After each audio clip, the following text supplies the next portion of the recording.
Hello बच्चों, welcome back. आज मैं आपके लिए एक ऐसा टॉपिक लेके आया हूँ जो हर साल बोर्ड एग्जाम में 10 नंबर का ज़रूर आता है।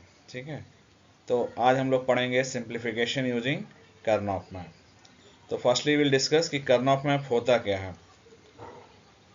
Karnaugh map is a graphical display of the fundamental products, that means min terms, or sums, that means max term, in a truth table. It was originated by a great mathematician Maurice Karnaugh. तो ये एक graphical तरीका है जिससे हम लोग किसी भी बुलियन फंक्शन को रिड्यूस कर सकते हैं। ठीक है, it is a made up of certain number of squares, each square representing a min term और मैक्स टर्म। इसमें बहुत सारे स्क्वायर रहेंगे और उसमें हर एक स्क्वायर जो होगा वो एक मिन टर्म या मैक्स टर्म को रिप्रेजेंट करेगा। और a function of n variable there would be a map of 2 to power n square. मतलब अगर बुलियन फंक्शन हमारा 3 वेरिएबल का है तो 2 टू पावर 3 मतलब 8 बॉक्सेस बनेंगे। 4 वेरिएबल का है तो 2 टू पावर 4 मतलब 16 बॉक्सेस बनेंगे। तो लेट अस स्टार्ट। पहले हम लोग 3 वेरिएबल्स के लिए देखते हैं कि मैप कैसे बनाएंगे। So step 1, draw an empty के मैप फॉर गिवन फंक्शन। ठीक है, suppose if the 3 variable k map representing min terms हमें ड्रॉ करना है तो हम लोग 2/4 बिकॉज 8 बॉक्सेस बनने हैं तो 2/4 ऐसे बॉक्स लेंगे जिसमें स्टार्टिंग वेरिएबल हमें एक वेरिएबल इस साइड लेना है x और रिमेनिंग 2 वेरिएबल इधर लेना है। अब x की पॉसिबल वैल्यू 0 और 1 लिख लेंगे। yz की 4 पॉसिबल वैल्यूज होती हैं 0 0 0 1 1 0 1 1। जनरली हम लोग ये फॉलो करते हैं बट यहाँ पे के मैप में हमें ग्रे कोड फॉलो करना है। ग्रे कोड होता क्या है? Grey code is the binary code in which each successive number differs only in one place. मतलब क्या हुआ कि जब 0 0 के बाद 0 1 लिख रहे हैं तो यहाँ पे या तो 0 1 में कन्वर्ट होगा या 1 0 में कन्वर्ट होगा। तो इसलिए ग्रे कोड में 0 1 के बाद हम लोग 1 0 नहीं लिखते हैं, हम लोग 1 1 लिखते हैं, क्योंकि अगर 1 0 हम यहाँ लिख देंगे तो यहाँ पे ग्रे कोड फेल हो जाएगा। सो फॉर दैट रीजन हम लोग फर्स्टली 1 1 लिखेंगे फिर 1 0 लिखेंगे और फिर इस 1 1 के अकॉर्डिंग इसकी मिन टर्म लिख लेंगे। जैसा कि आप जानते हैं कि मिन टर्म में 0 पे बार लगता है तो इसलिए यहाँ पे 1 1 है तो मिन टर्म हो जाएगा वाई जेड। इस तरह से हर एक बॉक्स की एक वैल्यू होगी। जैसे ये 0 0 0 इससे मिला के ये 0 बनेगा, 0 0 1 1, 0 1 1 जो 3 को रिप्रेजेंट कर रहा है, 0 1 0 जो 2 को रिप्रेजेंट कर रहा है, 1 0 0 4 को, 1 0 1 5 को, 1 1 1 7 को और 1 1 0 6 को। तो हर एक बॉक्स की एक वैल्यू होती है जो कि इसके बाइनरी कोड के अकॉर्डिंग है। ठीक है, so let us draw the empty map for 4 variable. So अगर 4 वेरिएबल के लिए आपको के मैप बनाना है तो आप 16 बॉक्सेस बनाएंगे इस तरह से, जिसमें स्टार्टिंग 2 वेरिएबल्स इधर रहेंगे, रिमेनिंग 2 वेरिएबल्स इधर रहेंगे। ठीक है, इधर भी आप ग्रे कोड फॉलो करेंगे, इधर भी ग्रे कोड फॉलो करेंगे और उसी के हिसाब से आप मिन टर्म लिख लेंगे। ठीक है, यहाँ पे आप देख सकते हैं कि 0 0 का मिन टर्म ए बार बी बार, 0 0 का मिन टर्म सी बार डी बार सी डी के टर्म में। ठीक, और इस तरह से बॉक्स की वैल्यूज हमें बाइनरी वैल्यू के अकॉर्डिंग डिसाइड करनी होगी। जैसे यहाँ पे हम देख सकते हैं कि यहाँ 3 क्यों लिखा हुआ है, बिकॉज दिस इज 0 0 1 1 जो कि 3 का बाइनरी इक्विवेलेंट होता है। ठीक है, यहाँ पे 7 क्यों है, क्योंकि 0 1 1 1 ये 7 का है। 8 यहाँ पर कैसे चला गया, बिकॉज 1 0 0 0। तो ये सारे जो बॉक्स की वैल्यूज हैं उसके अकॉर्डिंग ये लिखा हुआ है। ठीक है, इसको बहुत ज़्यादा याद करने की ज़रूरत नहीं है, आप 2 3 क्वेश्चन इसके सॉल्व करेंगे ये आपको ऐसे ही प्रिपेयर हो जाएगा। ठीक है, तो ये इसका फंडामेंटल हो गया। Now let us move to the next step. So now step 2, map the given function by entering ones in the corresponding squares. ये हमें कैसे पता चलेगा, ये हमें क्वेश्चन में मिलेगा कि 1 हमें कहाँ कहाँ फिल करना है। ठीक है, जब हम इस क्वेश्चन को सॉल्व करेंगे तो वहाँ पे आपको ये समझ में आ जाएगा। Now step 3, encircle adjacent ones in the form of octets, quads and pairs। 1 fill करने के बाद हमें ग्रुप बनाना होगा। ये ग्रुप ऑक्टेट, क्वाड या पेयर के फॉर्म में होगा। ऑक्टेट क्या होता है, 8 कंसेक्यूटिव वंस मिलेंगे तो ऑक्टेट होगा, 4 टाइम्स कंसेक्यूटिव 1 होगा तो क्वाड होगा एंड 2 टाइम कंसेक्यूटिव वंस होगा तो पेयर होगा। ठीक है, नाउ लेट अस सी सम एग्जांपल्स। कुछ एग्जांपल से हम लोग समझेंगे, जैसे कि अगर इस तरह कुछ फॉर्मेशन है, 1 1 दिया हुआ है, तो ये आपका एक पेयर बनेगा। इस तरह से 2 टाइम 1 है यहाँ, तो ये एक पेयर बनेगा। ये 4 टाइम 1 है, तो ये एक क्वाड बनाएगा। ये 4 टाइम 1 है, तो एक क्वाड बनेगा। इस तरह से 8 टाइम 1 है, तो एक ऑक्टेट बनेगा।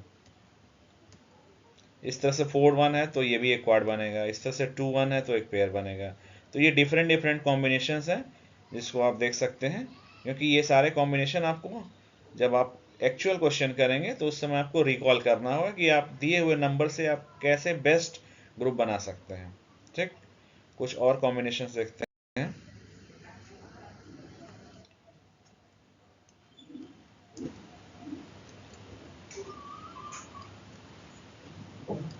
अब यहाँ पे देखिए, यहाँ पे आप डायरेक्ट क्वाड नहीं बना पा रहे हैं, ठीक है, या पेयर नहीं बना पा रहे हैं, तो इसको बोलते हैं मैप रोलिंग। हम लोग ऐसा कंसीडर करें कि अगर मैप को अगर हम रोल कर दें तो ये जो टॉप एज है ये बॉटम एज से टच हो जाएगा। तो इस तरह से यहाँ पे इसको और इसको यूज करके हम लोग एक पेयर बना सकते हैं इस तरह से।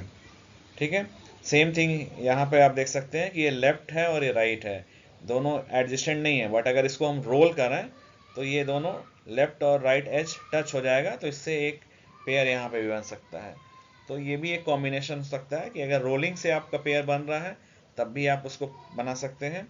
ठीक है, रोलिंग से आपका क्वाड भी बन सकता है, जैसे इस एग्जांपल में आप देख सकते हैं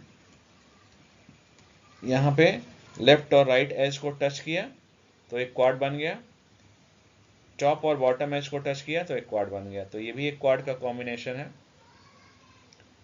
यहाँ आप देख सकते हैं चारों कॉर्नर पे अगर वन है तो भी क्वाड बनेगा। इसको डबल रोल करना पड़ेगा, लेफ्ट राइट एज टच होगा और top and bottom edge touch होगा। तो इस तरह से अगर लेफ्ट और राइट को हम टच कराएंगे और फिर टॉप बॉटम को करेंगे तो ये चारों मिलके एक क्वाड बना देंगे। ठीक है, फिर कुछ इस तरह का अगर कॉम्बिनेशन है तो इसमें हम लोग पहले एक क्वाड बना सकते हैं। फिर आप देख सकते हैं कि यहाँ पे ये वन छूट रहा है, लेकिन किसी भी वन को छोड़ना नहीं है, तो यहाँ पे इसको हम ओवरलैप करेंगे, मतलब एक कॉमन ले लेंगे और एक नया हमारा ब्लॉक है, तो ये कॉमन और एक नए ब्लॉक को मिला के पेयर बना सकते हैं। तो इस तरह के कॉम्बिनेशन में एक क्वाड और यहाँ पे दो पेयर बन सकता है।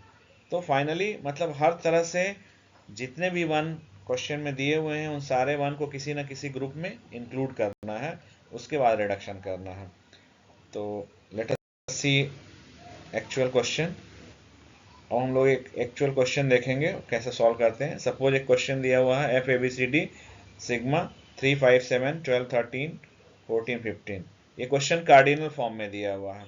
ठीक है, मतलब कि पहले 4 वेरिएबल का आप के मैप बना लेंगे, सारे बॉक्सेस में ये वैल्यूज़, ये आप बॉक्स की वैल्यू लिख लेंगे, मिन टर्म सारे लिख लेंगे इधर, सारे ग्रे कोड के अकॉर्डिंग। इसके बाद हमें क्या करना होगा, जो जो बॉक्स में जो जो नंबर्स दिए हैं उन नंबर्स में हमें 1 फिल करना है। तो 3 नंबर में 1 फिल किया, 5 में, 7 में, 12 में, 13 में, 14 और 15 में। और उसके बाद हम देख सकते हैं कि क्या कॉम्बिनेशन बन रहा है। जब सारा 1 फिल हो गया तो आप देख सकते हैं कि ये एक क्वाड यहाँ बन रहा है, एक क्वाड ऐसे बन रहा है और एक पेयर बन रहा है। तो इसका सोल्यूशन कैसे लिखेंगे, हम लोग रिप्रेजेंट करेंगे क्वाड वन। किसको हमने क्वाड वन रिप्रेजेंट किया, ब्लॉक नंबर 5 7 13 एंड 15, ये हमारा क्वाड नंबर 1 है, तो उसकी नंबरिंग लिख लेंगे। क्वाड नंबर 2 12 13 14 एंड 15, इसको क्वाड नंबर 2 एज्यूम कर लिया। एंड एक पेयर है 3 एंड 7। तो इस तरह से सारे ग्रुप को पहले उसके मिन टर्म डेजिग्नेशन के हिसाब से रेडी रखेंगे। फिर हम रिडक्शन कैसे करेंगे, सबसे इंपॉर्टेंट पॉइंट ये, इसको रिड्यूस कैसे करना है। देखिए क्वाड वन का आंसर बी डी आ रहा, कैसे, ये क्वाड वन 5 7 13 एंड 15, ये चार ब्लॉक देखेंगे, इन चार ब्लॉक में दो रो का इन्वॉल्वमेंट है और उन दो रो की वैल्यूज क्या है, इस रो की वैल्यू है ए बार बी और इस रो की वैल्यू है ए बी। यहाँ पे कॉमन है बी, तो रो साइड से हमें कॉमन क्या मिला, बी। सेम चीज़ यहाँ हम कॉलम साइड में देखेंगे, इस कॉलम और इस कॉलम दोनों में कॉमन क्या है, डी। तो दैट्स वाई क्वाड 1 का सिंप्लीफिकेशन हुआ बी डी। अब ये क्वाड आप देख सकते हैं कि पूरा एक ही लाइन में है, तो लेफ्ट साइड मतलब रो साइड से ए बी कॉमन हो जाएगा सबके लिए, लेकिन आप कॉलम साइड से कुछ भी नहीं कॉलम मिलेगा आपको, तो दैट्स वाई यहाँ पे इसका आंसर हो जाएगा ए बी। पेयर 3 7, दो रो है, इस रो की वैल्यू ए बार बी बार है, इसकी वैल्यू ए बार बी है, कॉमन है ए बार, तो रो साइड से ए बार कॉमन हो गया, और कॉलम बिकॉज कॉमन है तो सी डी हो जाएगा, तो इसका आंसर हो जाएगा ए बार सी डी। और फाइनली इसका आंसर हो गया F is equal to B D plus A B plus A bar C D. So इस तरह से आप और प्रैक्टिस करेंगे तो आपको ये टॉपिक क्लियर हो जाएगा। Thank you.